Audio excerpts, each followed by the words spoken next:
What is going on, Jerome's? We're at an undisclosed location, but did up a bunch of contact ahead of time, and it's something that rings true. Changes that the Vikings defense needs to make. We got 10 of them because I don't know. I was kind of hoping, given the history of the undisclosed location, maybe Donatello will be replaced. Who knows? Who really knows? But 10 changes the Vikings defense needs to make. Number one, heavier in the box. So in the league, the Vikings are one of the teams that uses the lightest box, the fewest number of men down there, and extra man in coverage on the surface, it makes sense. It's like, hey, you know what? We're gonna potentially give up the run. We'll have extra body in coverage when we're playing our soft shell zone, and then we'll give quarterbacks fits. It doesn't work that way. It doesn't happen, man. What happens is that when you're on the ball and they're able to make headway, make positive yardage on first and second down, all of a sudden 3rd and 2, it's a big difference between that and 3rd and 8. So teams know that they can run the ball first and second down. 3rd down, it's going to be 3rd and manageable. They'll pick it up. It's kind of tough. So the Vikings do need to get tougher up front. I do think that having Diesel, Dalvin, Tomlinson back is going to be a big boost for the Vikings, but they need to bring just an extra body in there. We'll get to who that body should be in a second. Number 2, blitz more. Amongst the league, the Vikings are near the bottom in terms of blitz percentage. Send 5, send 6. Have Harrison blitz off the edge. Have Hicks or Asamoah or Kendricks have a delayed blitz up the middle. I really don't care. This is not a Stonewall defense. This is not the Legion of Boom. This is not the 2000 Ravens. This is not the 2002 Bucks. This ain't the 85 Bears, man. This is not the Doomsday defense. This is not the Steel Curtain. This is not the no-name defense. This ain't it. This ain't it, man. So when you're not going to be able to shut teams down, remember the Titans. I don't want them gaining another yard. This ain't going to happen. You have to gamble more. There's no other way around it because, hey, you know what? If the opposing quarterback beats your team with a blitz, that's fine. I mean, it happens, man, especially when you're playing manned up across the board. But just sitting back, not getting pressure, giving the quarterback all damn day to carve up 7 men in coverage, that's what they do. That's what Dak Prescott did. That's what Mac Jones did. Mac Jones looked like Tom freaking Brady on Thursday night, man. Next up, key number 3, or defensive change that the Vikings need to make.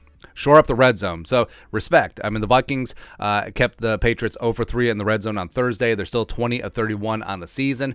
They still need to get better in that regard. And it really does come down to being tougher in short yard situations, as well as better communication in the red zone amongst defensive backs. Now, the Vikings' injuries at cornerback certainly have precluded some of that, but as guys are getting back from injury, whether it's Booth, whether it's Evans, whether it's Dantzler, I think that could greatly improve as we go along. Next up, defensive change number 4.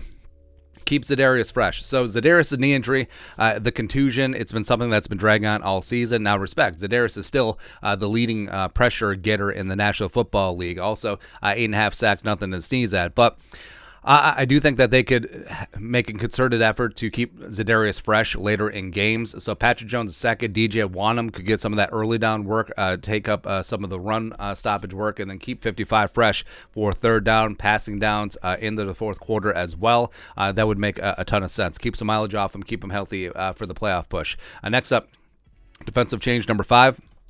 Utilize Asamoah. And we've seen Kendricks is still my guy, and Kendricks played a very solid game against the Patriots. And I'm not saying that they should bench Kendricks. I'm not saying that they should bench Hicks, who has been good at times, sort of got exposed over the last 2 games in coverage.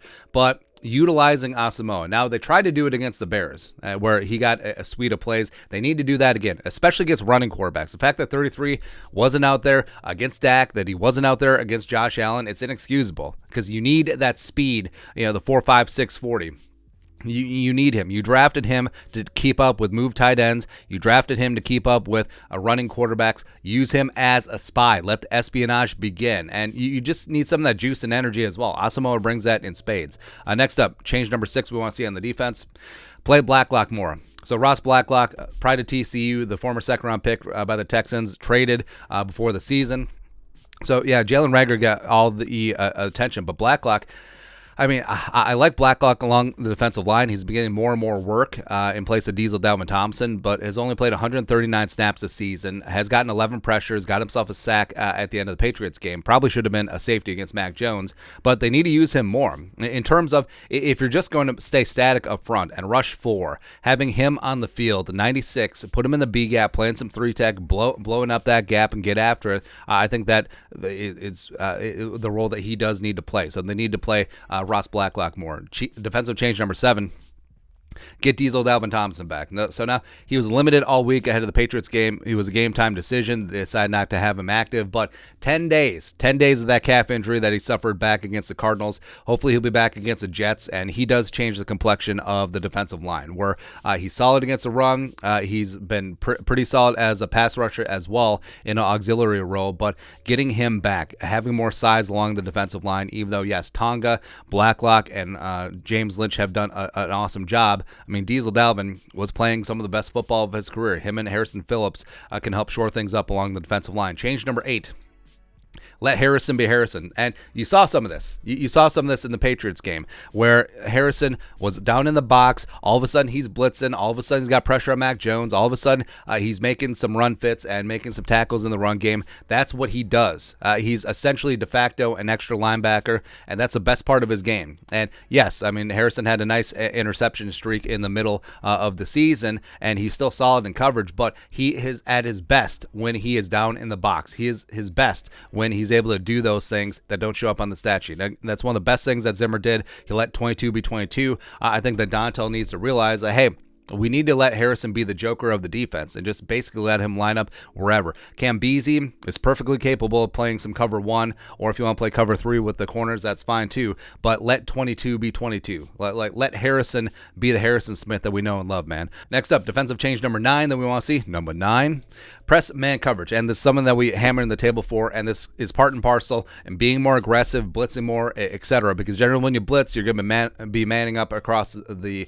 board. And enough of this corners playing 8-9 yards off of the wide receiver. Any wide receiver worth his salt is going to beat that every single time. I don't care that you're scared about getting beat deep. Play man across the board, have 2 deep safeties, and go from there, if that's what you want to do, or single high with Cam Beasley. But Dantzler back, Evans back, Booth back. If you get beat, you get beat. And man-to-man coverage is Duke Shelley's bag, except for Devontae Parker, who's 6'4". But this goes into, you got to gamble. You got to take chances, which plays into number 10, the Saints of 2000 Ravens. You do have to gamble more as we try and fit this into the screen.